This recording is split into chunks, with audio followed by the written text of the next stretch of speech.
Boa noite, a paz, vocês estão bem? Amém.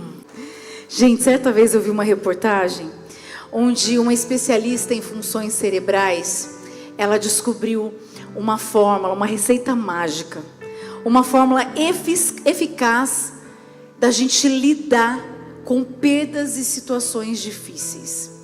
E nesse estudo, o que foi mostrado é que 20%, apenas 20%, de qualquer impacto negativo no nosso cérebro, no nosso corpo, são devido ao problema que acontece com a gente. 20% é o dia mal, é a tempestade, é a enfermidade, é o problema financeiro, é o problema no relacionamento, é aquilo que acontece, que mexe com as nossas emoções, que chegam ao nosso cérebro, que afetam o nosso corpo, o nosso coração, porque é coisa que a gente não espera, mas que a gente não pode fazer nada. São coisas que acontecem e o dia mal chega para todo mundo. Mas isso que acontece é apenas 20%. Os outros 80% restantes têm relação com o que a gente pensa sobre o que aconteceu, o peso e a importância que a gente dá a ele. Ou seja, a maneira como você vê e reage ao problema vai definir todas as suas atitudes seguintes, vai definir o rumo da sua vida. A mensagem de quinta-feira, eu não sei se todos vocês estavam aqui, se vocês assistiram pela internet. O bispo Christian, ele falou sobre termos um coração de criança, que a gente não pode perder. A gente tem que ser adulto, mas a gente tem que permanecer com o coração de criança, porque o reino é alegre, o reino de Deus é feliz, e nós temos que ser alegres em Cristo. E ele estava dizendo sobre isso, e quando ele disse sobre manter o coração como um coração de criança, um coração inocente, um coração puro, um coração flexível, um coração determinado, porque a criança, quando ela quer uma coisa, ela quer.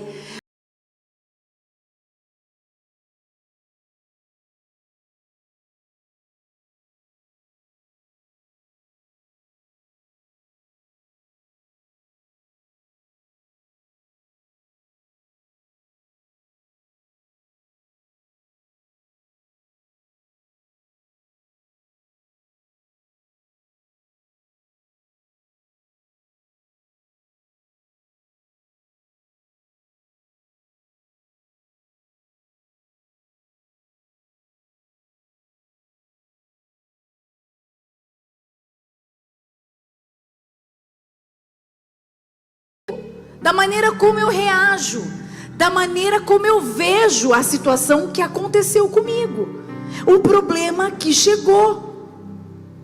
Então, eu tenho que entender que eu não posso fazer nada sobre os 20%, mas a gente pode fazer quase tudo sobre os 80%, porque somos nós que geramos as nossas percepções.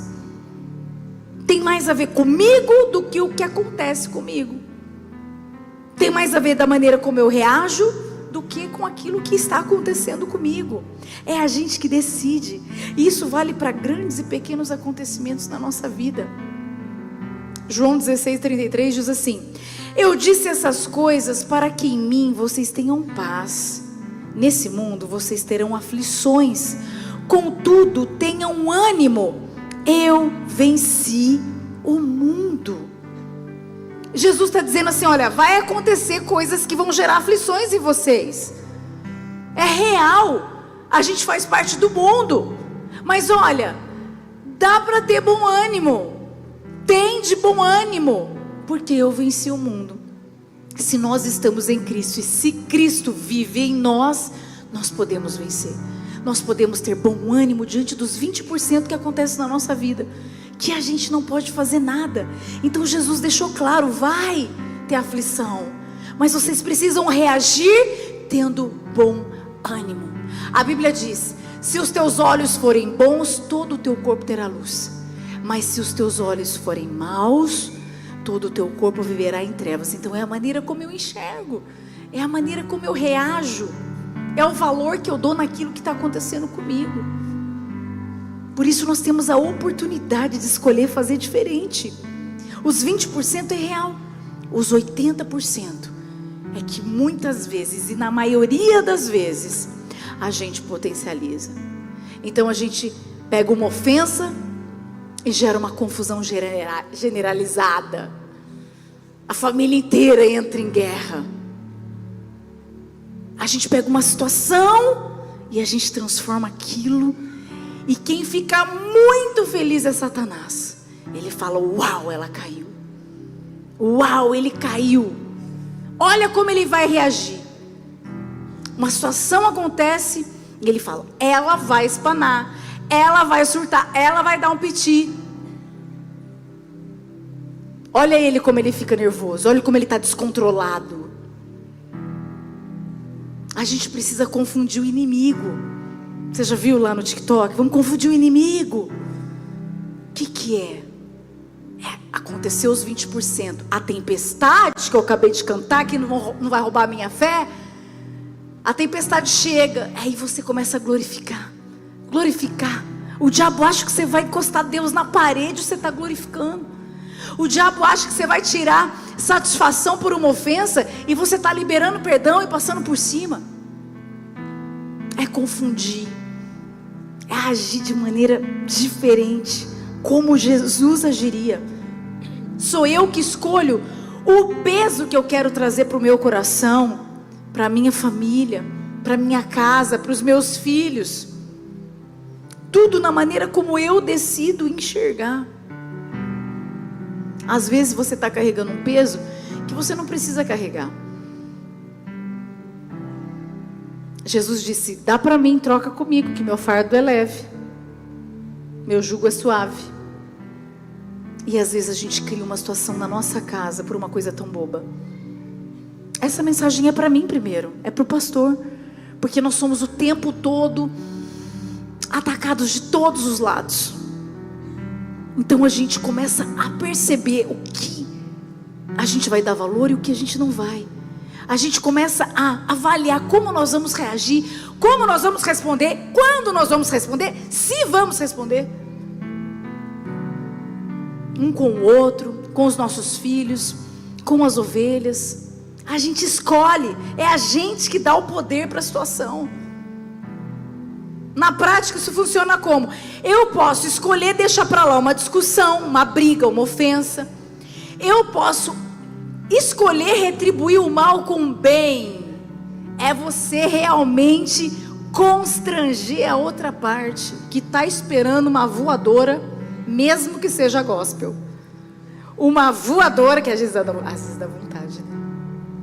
Mas a gente é crente, então a gente só pensa na voadora e fala: eu te perdoo em nome de Jesus, amém. Pastora, não dá para fazer isso. Dá, porque o Espírito habita em você. Aí você fala: mas vai ser falso, porque a minha carne quer gritar, porque você tem o Espírito Santo. E quando você é mais cheio do Espírito, não é falso. Você realmente libera, você realmente reage de maneira diferente. Jesus foi humilhado, bateram nele, caluniaram ele, crucificaram ele, e ele manteve pleno. Ele era Jesus, santo, incomparável. E por que a gente não pode ser parecido? É um desafio muito grande. Eu não estou dizendo que é fácil, não. Eu estou dizendo que é difícil, mas se a gente começa, o Espírito começa a fluir sobre nós. A gente muda o ambiente. Então eu posso escolher confiar em Deus diante de uma injustiça. Eu posso escolher entregar para Ele o problema que eu não posso resolver, porque a minha boca diz: Jesus está no barco. Quantas vezes alguém fala comigo, eu falo: irmã, Jesus está no barco, fica tranquila. Aí no outro dia a pessoa está descabelada procurando uma alternativa, uma estratégia para resolver o problema dela. Porque às vezes a gente fala da boca para fora, a gente ignora que Jesus está no barco. A gente ignora que Jesus é que pode comandar o barco. Ele que tem a solução, Ele que tem tudo. E aí a gente fala: não, Jesus está no barco. Porque quando Jesus está no barco, tudo vai muito bem. Eu cantava isso desde criança, que com Cristo no barco tudo vai muito bem. Mas eu preciso confiar, eu preciso acreditar e deixar Ele, se Ele tá, vai dar tudo certo. Eu posso escolher não remoer os acontecimentos, eu posso escolher guardar a minha mente, não ficar matutando por que está acontecendo isso comigo, por que Deus deixou, por que a pessoa fez, por que me mandaram embora, por que me largaram, por que terminaram comigo, por que isso, por que aquilo. Aceita e reage de maneira diferente. Eu quero fazer um parênteses aqui, porque nós estamos num momento muito oportuno para que Satanás vença, que são as festas em família. Um campo minado, literalmente, que você tem que andar desviando das bombas. Por quê? Porque quando está todo mundo reunido, e às vezes você reúne quem você não tem muito convívio, né? Os parentes de longe, né? Os de perto, junta todo mundo. E aí começa, um fala uma coisa, outro fala outra coisa. Aí vai falar da sua fé, vai falar da sua igreja, vai falar do seu pastor, você vai ficar louco e vai querer defender. Escolha não entrar na guerra. Deus não precisa de defesa, a igreja não precisa de defesa, e eu e o pastor também não precisamos. Não entra que é armadilha. Só ouve, põe o nome na listinha que nós vamos orar, acabou. É assim que faz. Você ora e Deus faz. Amém? É assim, não precisa. E a pessoa vai estar falando, você fala assim, logo logo vai estar na igreja, vai estar amando o pastor e a pastora, vai estar lá. Por quê? Porque a gente sabe que é espiritual. Quantas pessoas sem conhecer falavam da igreja, e quando entraram aqui falavam, meu Deus, era tudo mentira. Então não entra numa guerra, escolha. Deus está mandando você aqui, ó, escolha não entrar na discussão. Escolha ouvir e age e reage de maneira diferente. Você pode, tem 80% para você fazer diferente. Não entra na guerra. Essa guerra só é vencida em oração, e ela já foi vencida, porque o Senhor ouve todas as nossas orações, e Ele quer salvar essa cidade. Então certamente toda a sua casa estará aqui na igreja, amém? Você pode escolher aceitar a perda, o término do namoro, de uma amizade. Não sofre por muito tempo. Dói perder, dói, dá saudade, a gente ama, mas você pode escolher aceitar e continuar. Vocês conhecem a história. Eu passei por 2 abortos e eu escolhi aceitar. Por que Deus fez isso? Eu não sei. Eu só sei que o Davi é real.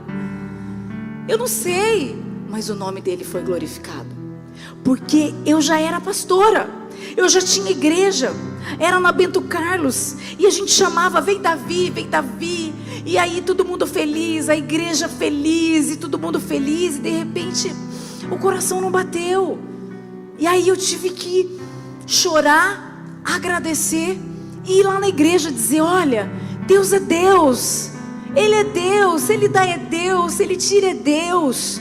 Eu escolhi passar por cima, porque eu confio no Senhor.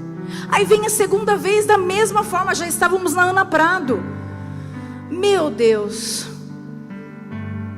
a minha carne quis gritar, a minha carne quis bater o pé, a minha carne quis entrar no quarto, a minha carne quis ficar isolada lá. Porque a gente aprende algumas lições com o sofrimento. A primeira delas é que não é me isolando que a dor vai passar. Pelo contrário, as 2 vezes eu não saí da igreja, eu continuei fazendo todas as coisas que eu fazia e glorificando o nome do Senhor, porque os meus 80% não representavam só a mim, representava a minha filha, representava uma igreja, a maneira como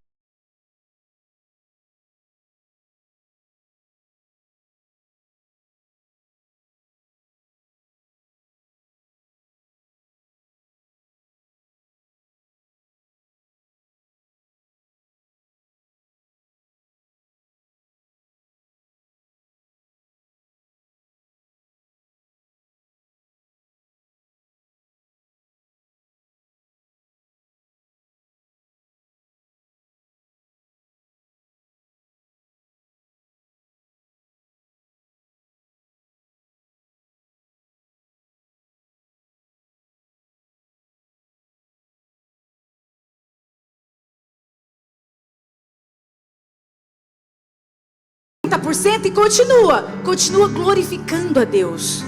É assim, quando você vê, já passou. O que o sofrimento me ensina? Que eu consigo ajudar outra pessoa. Aquilo que eu passo, outra pessoa também vai passar, e aí eu vou entender ela. É a gente calçar o sapato da pessoa e saber o que ela está vivendo. A pastora Ari enfrentou a mesma situação. Eu nem precisei falar muito com ela, eu só abracei, ela já sabia o que eu estava dizendo. É um espírito falando com o outro. A gente chorou e a gente agradeceu a Deus. Veio uma música disso. Mas ela está grávida de novo. E ontem nós descobrimos que é um menino.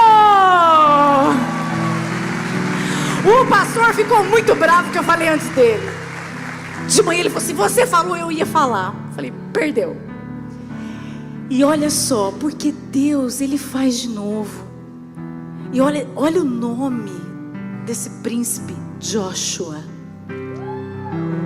Josué em inglês, já vem chique, já vem americanizado, né? Já vem, se bobear, já vem até falando inglês. Nós vamos ver se ele vai vir já falando inglês. Gente, tudo passa. Essa é a terceira lição. A dor, ela passa. A experiência fica. A gente ajuda outra pessoa e ela passa, e ela passa. Não é fácil lidar com o luto, não é fácil lidar com a perda, mas quando eu aceito, porque eu sei que Deus tem um propósito para todas as coisas, eu pego esses 80% e falo, eu vou pegar tudo isso que aconteceu comigo, esses 20%, e vou reagir glorificando o nome do Senhor. Porque as pessoas vão olhar e vão dizer, como é que pode estar glorificando o nome passando por isso? Isso é o cristianismo. É mostrar que confia. É mostrar que tem um pai que está cuidando, que está lá cauterizando o coração e a cicatriz. É assim que a gente tem que agir. É assim que a gente tem que reagir. É um desafio muito grande aprender a lidar com os 80%. Mas essa é a forma que vai mudar o rumo da sua vida e da sua casa. Se você entender que não tem a ver com o que fizeram com você, mas tem a ver com o que você faz com o que fizeram com você. Parece uma frase pronta. É uma frase postada, mas ela é real. Eu não posso fazer nada com o que aconteceu comigo. Eu não posso pegar o leite derramado e colocar ele de novo no copo. Mas eu posso reagir de maneira diferente com aquilo que aconteceu comigo. Eu posso ir na contramão do mundo. Eu posso ir na contramão do que as pessoas dizem. Salmo 51:10 diz assim: cria em mim, ó Deus, um coração puro e renova dentro de mim um espírito inabalável. Quer ter um espírito inabalável? Não potencializa os 20%. Deixa a coisa pequena ficar pequena. Deixa a coisa grande ser grande. Mas reaja, entregando tudo aos pés de Jesus. Só Ele pode fazer aquilo que nós não podemos fazer. Nós somos o quê? Adultos que reagem como crianças, com o coração puro da criança, com o coração determinado e inocente da criança. A gente é reino de Deus, e reino de Deus é reino de gente feliz. Que você reaja como uma pessoa feliz. Não feliz baseado nas pessoas e nas coisas. Feliz baseado em Cristo. Amém? Feche seus olhos. Senhor, obrigada por essa palavra. Nós precisamos tanto do Senhor. Espírito Santo, enche-nos cada dia mais. Para que a gente veja a situação real, da maneira como ela é. Para que a gente não potencialize aquilo que nós não precisamos. Porque isso é uma estratégia de Satanás. Que a gente perca força e energia, que a gente entre em confusão, que nós não precisamos entrar, que a gente crie desunião, que a gente se afaste de pessoas que nós amamos, porque perdemos tempo em querer reagir da maneira que não é do teu agrado. Nos ajude a nos divertirmos no reino, a termos um coração de criança que acha graça em tudo aquilo que o Senhor faz, que reconhece, que vê, que se diverte com os milagres do Senhor. A maior estratégia do inimigo é deixar o nosso coração duro e muitas vezes nem enxergar o milagre. Mas eu sei que hoje nós entendemos que o Senhor nos alertou para prestarmos atenção, que tem coisas que nós não podemos evitar, mas nós temos um Deus que reage por nós. Nós só temos que confiar e buscar no Senhor, toda a estratégia no Senhor, toda a reação no Senhor, para que a gente seja luz no mundo, para que a gente seja sal da terra e para que a gente seja imã que atrai as pessoas para a sua presença. Obrigada por essa palavra, em nome de Jesus, amém. Aplauda ao Senhor, glória a Deus. Uau!